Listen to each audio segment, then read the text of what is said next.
Hello दोस्तों, नमस्कार। स्वागत है लाइफ लेसन सीरीज के इस नए वीडियो में। और आज का जो टॉपिक है वह है से नो विथ कर्टसी, यानी शिष्टता के साथ ना बोलना सीखिए। हमें ना बोलना है, लेकिन शिष्टता के साथ बोलना है ताकि सामने वाले को अच्छा लगे, बुरा भी नहीं लगे, अच्छा ही लगे और ना भी बोलना हो जाए। दोस्तों, आज हम हर किसी को हाँ बोल देते हैं। किसी दोस्त का फ़ोन आया, हम घंटों बात करते हैं। किसी दोस्त ने कह दिया चलो मूवी जाते हैं, शॉपिंग जाते हैं, मॉल घूम के आते हैं, हम हाँ बोल देते हैं और चले जाते हैं। हम अपने समय को यूं ही बर्बाद करते हैं।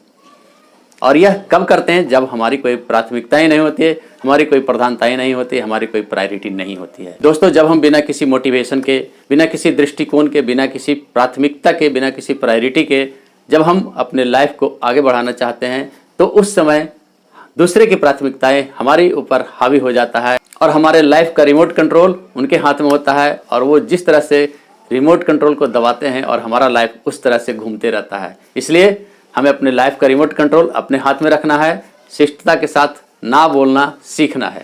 दोस्तों, हमने एक पुस्तक पढ़ी थी जिसका नाम था the monk who sold his Ferrari.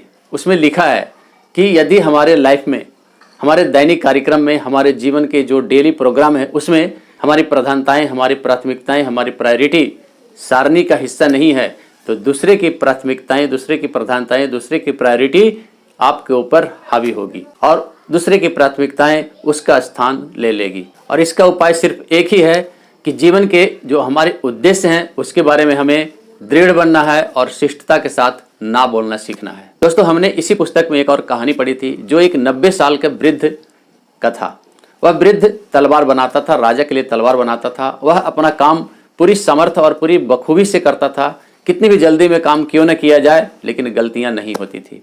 एक दिन राजा ने उस वृद्ध को बुलाया और पूछा कि तुम्हारा यह कोई जन्मजात गुण है, स्वाभाविक गुण है, या फिर तुम्हारे अंदर कोई एक स्पेशल टेक्निक अपनाते हो जो आप काम अपनी इतनी बखूबी के साथ करते हो कि उसमें कोई गलती नहीं रहती है। यहाँ पर आवश्यक बातों पर ध्यान देना बहुत जरूरी है।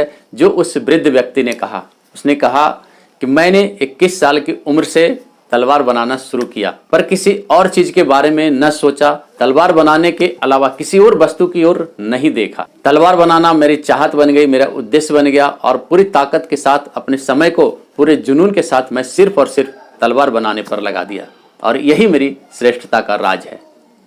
दोस्तों, इससे हमें जो एक सीख मिलती है, हमें एक चीज पर फोकस करना है। हमारे अंदर जो कोई भी एक गुण है उसको हमको निखारना है और उस पर ही पूरे जोश जुनून के साथ समय लगाकर काम करना है। हाँ, उच्च महत्व की चीज पाने की दिशा में कम महत्व की चीजें ध्यान भटका सकती है। जितने भी बड़े खिलाड़ी हैं, जितने भी बड़े बिजनेसमैन हैं, जितने भी बड़े कलाकार हैं, उन्होंने सिर्फ और सिर्फ अपनी एक कला को विकसित करने पर ध्यान दिया है और उन्होंने सफलता पाया है। इसलिए इन अनावश्यक बातों को अस्वीकार करके हम और आप भी अपने जीवन को संवार सकते हैं, अपने जीवन को नई ऊंचाइयों पर ले जा सकते हैं। आइए, इसके लिए हमें ना बोलना सीखना है और वह शिष्टता के साथ ना बोलना सीखना है। और अपने अंदर की छिपी हुई ताकत को बाहर निकालिए और इस पर काम करके अपने लाइफ को नई ऊंचाइयों पर लेकर जाइए और अपने लाइफ का जो उद्देश्य है उसे पूरा कीजिए। वीडियो अच्छा लगा है तो वीडियो को लाइक करें, शेयर करें और कमेंट करना न भूलें। साथ ही चैनल पर नए हैं तो चैनल को सब्सक्राइब करना न भूलें। धन्यवाद। मिलते हैं अगले वीडियो में।